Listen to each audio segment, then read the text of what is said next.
Pectus excavatum is an uncommon condition, but a highly impactful one for those who are born with it. What do physicians need to know about Pectus excavatum when encountering it in practice? And what new advances are there in treatment? You are listening to ReachMD, and I'm Dr. Jennifer Caudle, host of Everyday Family Medicine. Joining me today is Dr. Don Jaroszewski, a cardiothoracic surgeon at the Mayo Clinic. Dr. Jaroszewski, welcome to ReachMD. Thank you so much. It's an honor to be here. Well, we're delighted to have you. We're really going through the nuts and bolts of Pectus excavatum today. Can you first tell us about, what really is pectus? How is it defined, and what really is the condition? So pectus is a range of disorders of the chest wall, deformities basically. And it can go either way. It can be an excavatum, which is caved in, or it can be a carinatum on the other end of the spectrum, which is kind of humped out. The thing that gets complicated is, as you know, patients never follow the rules, and so often there's a large group of patients that fall in between and can even have a mixed deformity where the upper part of their chest is carinatumed out and inferiorly they cave in. So it can be complicated to diagnose and actually direct patients.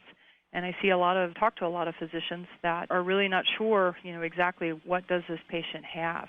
Right. No, I think that sounds very familiar, and it's definitely one of the reasons why I'm so excited that you're joining us for this program, because I think a lot of us could use a little bit more information. What are some of the typical symptoms and complications that can arise from this condition? There's a wide variety of patients presenting. Probably the most common that I hear about are the teenagers that develop it.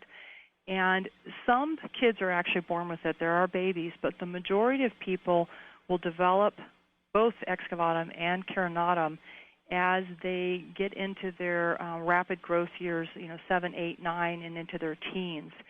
And many, parents will say, I have no idea when this happened because, my son doesn't let me see his chest anymore, and all of a sudden I saw him without a shirt on, and, he's got this deformity, and that's not uncommon. When you start looking at teens, they tend to have, some chest pain, maybe exercise intolerance, but more at that point it's, what's happening, why do I look this way? In contrast, my practice is also a large amount of adults. The adults I see are coming to me because of symptoms, and they can become incredibly symptomatic.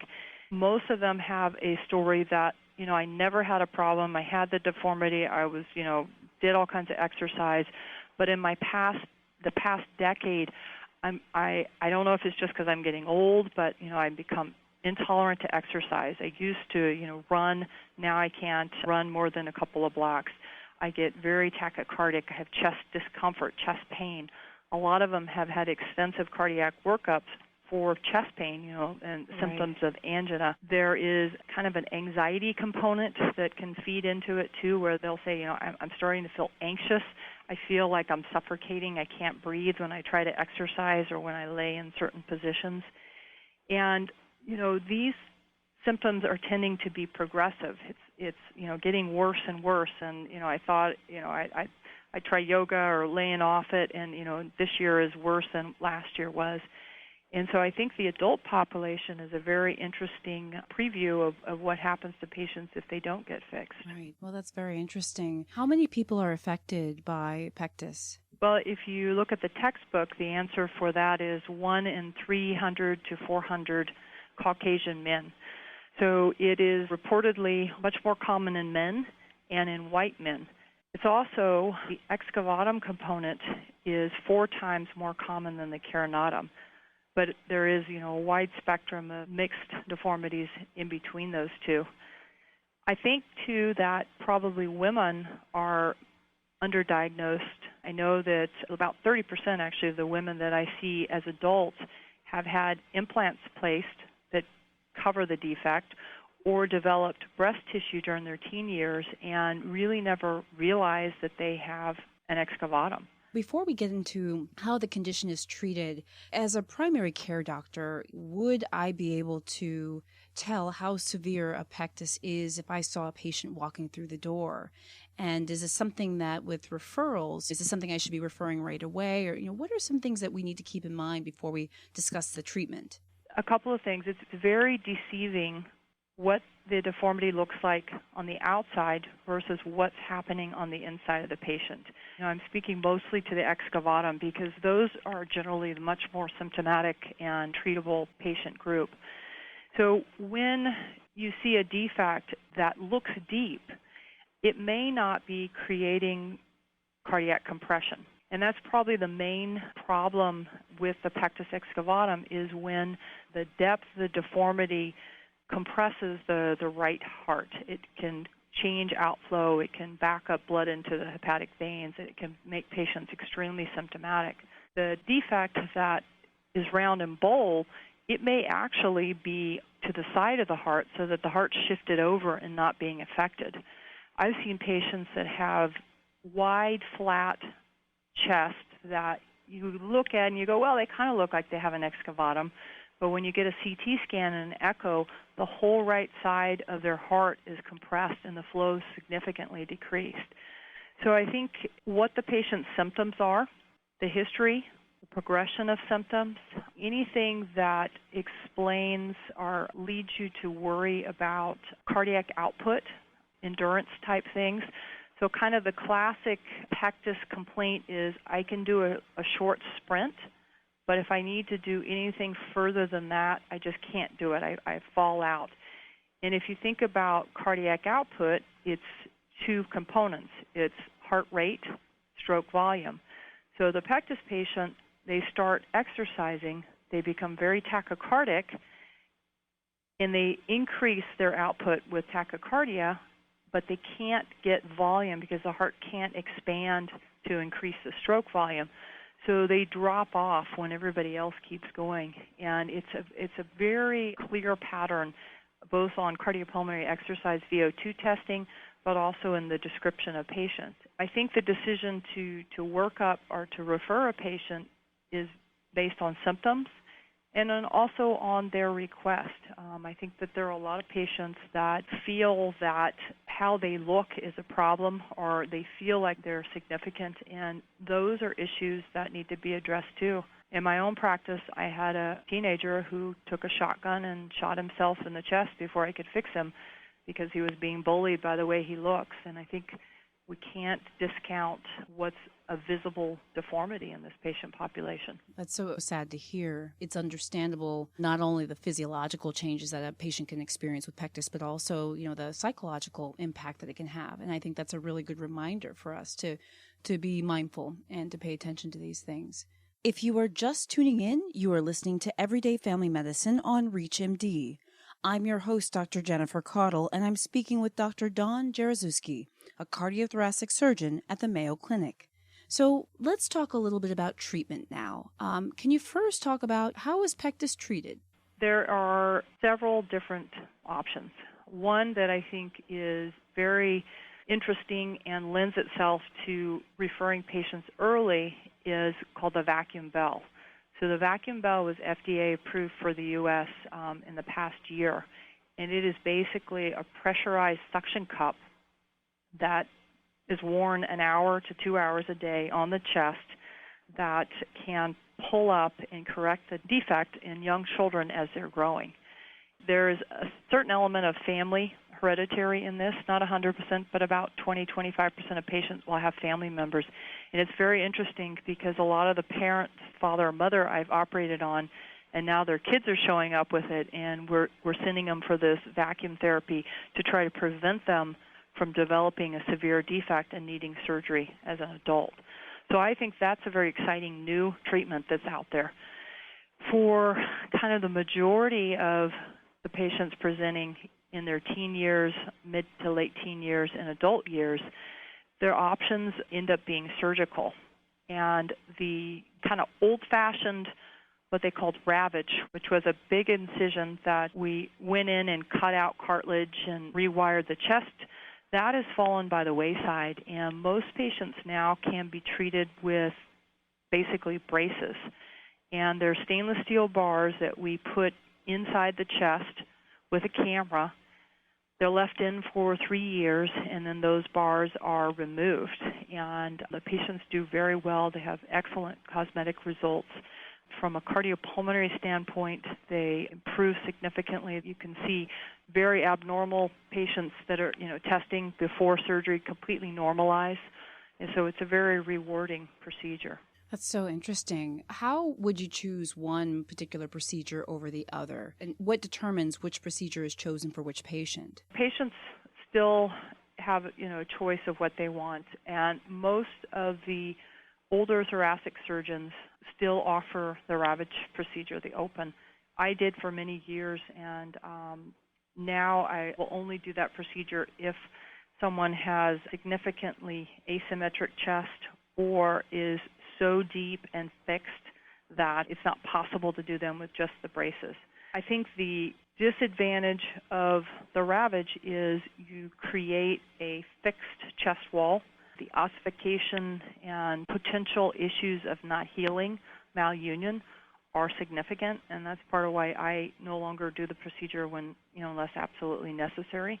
The disadvantage of the stainless steel bars is they obviously hurt to have a steel bar rammed into your chest. And so the initial recovery is slightly longer with minimally invasive, even though they call it that. It's kind of counterintuitive versus when you just cut out and kind of wire the chest together. For patients, they need to talk to surgeons and they need to get the full information. There's a lot of online information on chat rooms with patients, from both camps, so they can get the viewpoint from both sides. And I think there's good and bad to both procedure. I personally prefer the minimally invasive. We do a ton of adults. I've done old as 72 years old and have done well. So I lean more towards that procedure. That's very interesting. Now, is that a procedure that you've modified in any way in your particular practice? Definitely. So the kids have been done with the minimally invasive for a long time. That's pretty much standard of care for teens and younger. The adult population has been a little bit more difficult because the flexibility of the chest is gone, or not completely gone, but certainly much lower, and the component of cartilage is less. So it used to be thought that you couldn't do the procedure. So we've modified it and have used some techniques. It's called forced sternal elevation. It sounds like an archaic torture chamber, but we literally take a bone clamp and clamp it around the sternum, and it's attached to a bedside retractor that's like a crane, and it pulls up and it pops out the chest before we put the braces in. That's one thing. The other one was that for a lot of the younger kids, they put a single bar in. For adults with a bigger, heavier chest, it was too much pressure. It was too much pain with one bar. So we put 2, sometimes even 3 bars to balance out the pressure. And that's made a huge difference in patient recovery and outcomes. That is amazing. That is very amazing. What are the results and the outcomes that your patients have experienced with some of these procedures? So number one is marked difference in their ability to exercise and perform aerobic type activities. It's so rewarding. I have a whole file of patients that send me pictures of them running marathons with their medals, of skiing, doing things that they said they never were able to do or that they had lost the ability to do. That, I think, is critical. All of our patients, we do transesophageal echocardiograms, and in just looking at our adults 30 and over, the mean difference in cardiac output was increased by 65% after surgery. Wow. So you give these people like a turbocharge, and they come into this procedure, they want it, they're excited, they recover, they get out there, and they kick butt, and it's a great group of patients. It's an exciting field. I understand that some new research from the Mayo Clinic supports a particular approach to pain control after surgery for Pectus. What can you tell us about this? Several things. Number one is we're looking at preemptive analgesia. So all our patients get gabapentin, they get IV dexamethasone, methadone, and Celebrex before I even operate. In the OR, then I do intercostal block with Marcaine and steroid. And then post-op, I use a brand called OnQ, but they're subcutaneous catheters. And they're like soaker hoses that are pressurized with local ropivacaine. And they drip at 7-8 cc's an hour down the sides. And so you thread them up under on the sides where these bars go through. And you can keep these in up to 7 days. So the patients get discharged home with these, they call them pain balls, dripping the medicine. So our goal is to try to decrease the narcotics that patients are giving. And we use, gabapentin, we use ibuprofen, we use these other modalities. And they still need narcotics initially, but the goal is to get them, through this and off as soon as possible. Our average hospital stay is 2 days, 2 nights, and it used to be 5 to 7 days. So it's been a huge, huge change in the management of these patients. Absolutely. Wow, that's fantastic. And finally, I know that a lot of physicians are going to wonder about this is, where can we go to get more information about this condition for our patients? Online resources. There are several sites devoted just to Pectus. There's Pectus.com, which is actually run by a former patient of mine. Adam did a really nice job. He's got all the physicians in the United States that do Pectus. He's got patient ranking and rating of the physicians. He's got information, publications that are coming out, quite extensive. That's one source. There is, individual sites that focus on Pectus, from Dr. Nuss's center in Virginia, our center at Mayo Clinic, that, have extensive information available. But that in literature, more and more, I've tried to publish in some of the family practice. There's Journal of Osteopathic that's got an article I'm writing up now, just, trying to get wonderful. the word out there. That's fantastic. And I still see patients that'll say, well, I saw my doctor and they said it's cosmetic, not to worry about it. And, you do testing and you're like, you're in the 40th percentile for anaerobic metabolism and ability to exercise. You've got cardiac compression on your echo, and that patient deserves to be operated on, and it'll make a huge difference in their life. That is such helpful information, and I think a really good wake-up call for us physicians to really look at this condition a little bit deeper if we haven't been already. Many thanks to our guest, Dr. Dawn Jaroszewski, for joining us today. Thank you so much for coming on. Well, thank you for the opportunity. I'm your host, Dr. Jennifer Caudle, and to download this podcast and others in the series, please visit us at reachmd.com/everydayfamilymedicine. We encourage you to leave comments and share the program with your colleagues. Thanks for joining.